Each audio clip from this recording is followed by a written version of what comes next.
So today we're going to talk about what's most definitely a contentious subject, a very difficult one and often emotionally charged, and that is, why does anti-Semitism seem to rise and fall periodically throughout history? You'll hear very different explanations depending on who you speak to about this as well, because some people will argue that the hostility we see today is driven primarily by modern geopolitics, i.e. the actions of the State of Israel. But then that doesn't really explain the hostility pre-1947, pre the formation of Israel. And then at the other end, you've got the more conspiratorial claims, the hidden influence, coordinated agendas, and they're often citing texts like the Protocols of the Elders of Zion, which we'll discuss a little bit more later. And if you take either of those positions at face value, you're going to end up at a very different position. So I think rather than picking a side, we should take a step back and ask quite a different question. What patterns are actually at work here, and how do we separate verifiable fact from vague interpretation and then clear misinformation? Because if you look across history, this isn't a single event or a single cause issue. All the way back during the Black Death, the Jewish communities were being falsely blamed for poisoning wells. And then over the centuries, the prejudice has evolved. We've had what was initially the religious accusations, then moving into the political, and then moving into the racial theories. And this trajectory reached its zenith, its most extreme zenith, under Adolf Hitler during the Holocaust. So what we've seen is that the form changes, but the pattern repeats. In periods of uncertainty, people will look for explanations, and sometimes those explanations are assigned to a visible group, i.e. the Jewish community. And when we bring that into the modern information environment as well, we just get this complete overwhelming of the senses that try and establish what's true, what's false, and what's somewhere in between. It is often proves to be very difficult. Even one of the most widely cited documents, i.e.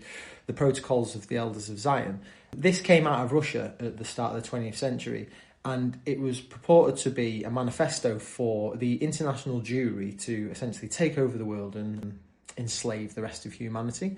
But all the way back in 1921, over 100 years ago, it was investigated thoroughly by the Times, and it was identified that large sections of the text had been copied and pasted, literally, from an earlier political satire by a chap called Maurice Joly. And all they'd done is they'd taken out the word Napoleon III and replaced it with Jew. And again, on top of that, there's no original verifiable sources. There's no independent evidence suggesting that it is actually legitimate, yet it still circulates. Yet a lot of people still believe it to be true, and even discrediting it enhances the reality of it even more so for these people. And when we talk about fanaticism, it is that people have a rigid belief that cannot be changed regardless of the evidence to the contrary. And we can see that at play in this case. Because evidence isn't the only thing that allows people to form their beliefs. We've got trust, identity, repetition of false narratives, and then also your own prior assumptions and biases. And all of this feeds in to creating a belief structure. And as I said about fanaticism, once a belief becomes so entrenched that you become fanatical in that viewpoint, then it is very, very difficult to get someone to change their opinion. And so this is where things just continue to get more and more complex, because most people don't build their information off single sources. It tends to be picked up from a mixture of different sources. And so when we look at the Jewish conspiracy, if you wanted to call it that, what we have is we've got a mixture of what are actual documented historical events which did happen, and then you've got incidents where it can be interpreted one way or another, and then you've got what's clearly propaganda being sort of promulgated by the normal bad actors, nefarious states, etc. And just to give you a couple of examples of that, if we go back to 1946, when the British were still occupying the Mandate of Palestine and the State of Israel was just being formed, you had a rise of terrorist Jewish gangs, essentially called the Ergen and Stern gangs.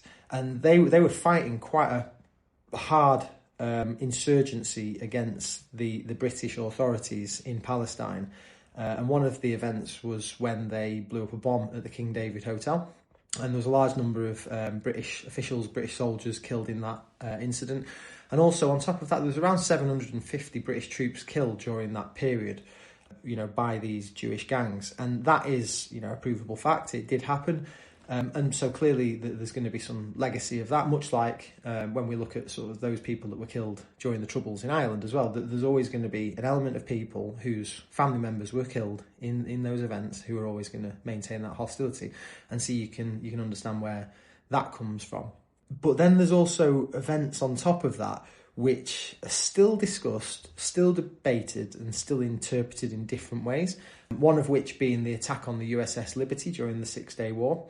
So with this, there was a technical, intelligence gathering vessel off the coast of Egypt, and it clearly was flying, US markings and flags, but it was still attacked by Israeli aircraft, and they used napalm on it, and I think there was like 35 people killed in that. There was an investigation by both the Israeli and the US governments, and both of whom almost covered it up. And so there's always been a lot of conspiracy around whether it was an accidental, as it was declared, or a deliberate attack. Maybe they'd gathered some intelligence that the Israelis didn't want releasing. But nonetheless, again, that's something that did happen, but what the interpretation is for what reason. And, if you go onto the internet, there'll be lots of different speculation as to why it really happened. And, perhaps some evidence will come out one day when documents are released, or perhaps it won't. But because of that ambiguity, there's always going to be people using it one way, people using it another. And then when we go to the other widely circulated claims, which, they probably have some grounding in truth, the no smoke without fire, but there's not really enough evidence to substantiate them in any way or another. One of which is the dancing Israelis, if you remember that from World Trade Center during 9/11. There were 6 Israelis that were seen filming the attacks on the Twin Towers, and then they'd sort of been arrested by the FBI, investigated, and then deported back out to Israel. But whilst, again, they cleared them of any wrongdoing, there's always going to be that speculation that they were Mossad agents, or that they were there filming it, that they had prior knowledge of the attacks taking place. And so a lot of the speculation will grow a life of its own on the internet. And, these are the types of different grey area things that obviously are building into this narrative of this larger Jewish conspiracy. And so with all of these different categories, we've got fact, interpretation, unverified claim, and then clearly propaganda. When they're combined together without any real distinction of which category they sit in, they create a narrative which feels cohesive, even if the individual parts don't all carry the same weight. And once that narrative forms, it can be very difficult to challenge, because it's not based on one claim, but a collection of them, some true, some possibly true, some may be true and some not true. And this is where perception starts to come into play more than truth or fact. I mentioned in an earlier video about the invisible gorilla experiment. You might have seen it on the internet. You can find it on YouTube. And essentially, it's a load of kids playing with a basketball, and the ball's getting passed around, and you're told to watch that.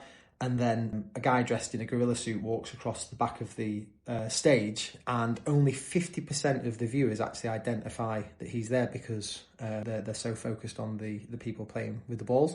And what this demonstrates is that, people can miss the obvious things depending on where their attention is directed. So if attention can be directed, therefore that means that perception can be shaped.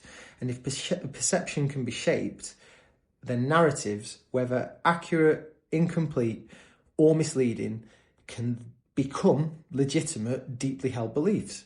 And there's also a really important distinction that often gets lost. Criticism of a government, including that of Israel, is not the same as hostility towards people, a group of people, or a religion.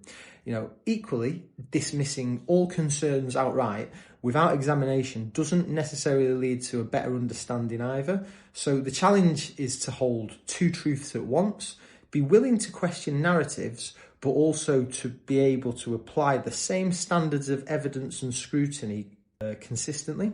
And then if we bring it back to where we are, me personally, United Kingdom, the Jewish population here is relatively small.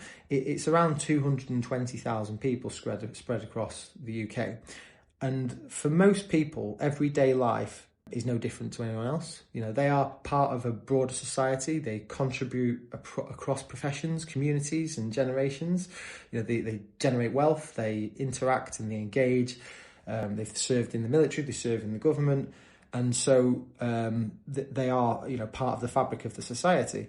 And if people have concerns about foreign policy or international events, there are most definitely established ways to engage with that through the political process. We live in a democracy. We've got representation and we've got public debate. But there is a massive difference between engaging with policy and forming conclusions about individual people. And there's a broader question to this as well that sits underneath all of it. In a world full of conflict, intelligence operations, political manoeuvring and competing interests, why do some narratives gain such a disproportionate amount of the attention while others remain largely ignored? If the same levels of scrutiny were applied consistently across all nations, Russia, China, the US, any of our European allies, you would likely find complexity, contradiction, and a lot of uncomfortable realities almost everywhere. So really, my final question is this. Are we applying the same consistent standards to the information that we consume, or are we, perhaps without even realising it, being drawn towards certain narratives more than others? And who's manipulating that?